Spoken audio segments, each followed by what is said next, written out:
തിന്മയുടെ മേൽ നന്മ ജയിക്കുന്ന നവരാത്രിയുടെ രണ്ടാമത്തെ ദിവസം നമ്മൾ പാട്ടുവരയ്ക്കൽ വന്നിട്ടുണ്ട്.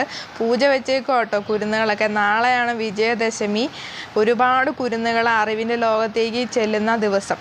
അപ്പം നമ്മൾ രാവിലെ വന്ന് ദേവിയുടെ അടുത്ത് പ്രാർത്ഥിച്ചതേ ചന്ദനമൊക്കെ ആയിട്ട് താമരയുടെ മൊട്ടും ഇതളൊക്കെ ആയിട്ട് ഇവിടെ ഇരിക്കുക.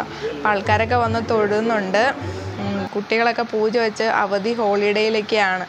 അപ്പോൾ ഇത് രണ്ടാമത്തെ ദിവസം. മൂന്നാമത്തെ ദിവസം എത്തിയിട്ടുണ്ട്. ഇത് മൂന്നാമത്തെ ദിവസമാണ്. അപ്പോൾ അവിടെ ഭക്ഷണമൊക്കെ ഉണ്ടായിരുന്നു രാവിലെ. പ്രഭാത ഭക്ഷണം ഉത്സവത്തിന് അവിടെ പതിവായിട്ടുള്ളതാണ്. ഞാൻ പതിവായിട്ട് കഴിക്കാറുണ്ട്. ഇഡ്ഡലി, സാമ്പാർ, ചായ അടിപൊളിയായിരുന്നു.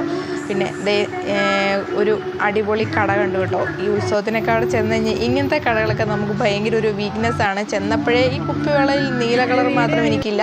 അപ്പോൾ അത് വാങ്ങിച്ചു. അപ്പോൾ ആദ്യാക്ഷരം കുറിക്കുന്ന കുട്ടികൾക്ക് വേണ്ടിയാന്ന് തോന്നുന്നു. പേനയൊക്കെ വെച്ചിട്ടുണ്ട് പല കളറിൽ. ഞാൻ ഈ പെൻസിൽ വാങ്ങി ഗേസ്. വെറുതെ ഒരു കൗതുകം കൊണ്ട് വാങ്ങിയതാണ്. അതുകൊണ്ട് ഇതൊക്കെ നല്ല രസമുണ്ട് കേട്ടോ. കുഞ്ഞു കുട്ടിയായിരുന്നെങ്കിൽ കുത്തി വെക്കാൻ വരുന്നു. ബോള്, സ്പൈഡർമാന്, പിന്നെ അടുക്കള കഞ്ഞിക്കറി ഐറ്റംസ്.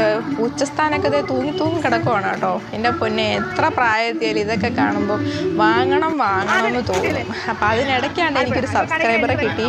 ഈ ചേട്ടൻ ഈ കടയുടെ ഓണറാണ് കേട്ടോ. ഇത് ആലപ്പുഴയാണ് വീട്. റഹീം എന്നാണ് പേര് കേട്ടോ. അതുപോലെ ഉത്സവങ്ങൾക്കൊക്കെ കടയാക്കി ഇടുന്നതാണെന്ന് പറഞ്ഞു കേട്ടോ. അപ്പോൾ തന്നെ ചേട്ടൻ ചാനലെടുത്തു, എന്നെ സബ്സ്ക്രൈബ് ചെയ്തു. Thank you.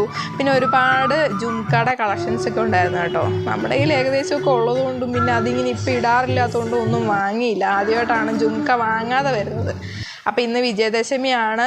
ഇന്ന് അറിവിൻ്റെ ലോകത്തേക്ക് വരുന്ന എല്ലാ കുട്ടികളും നല്ല ഉയരങ്ങളിലെത്തട്ടെ.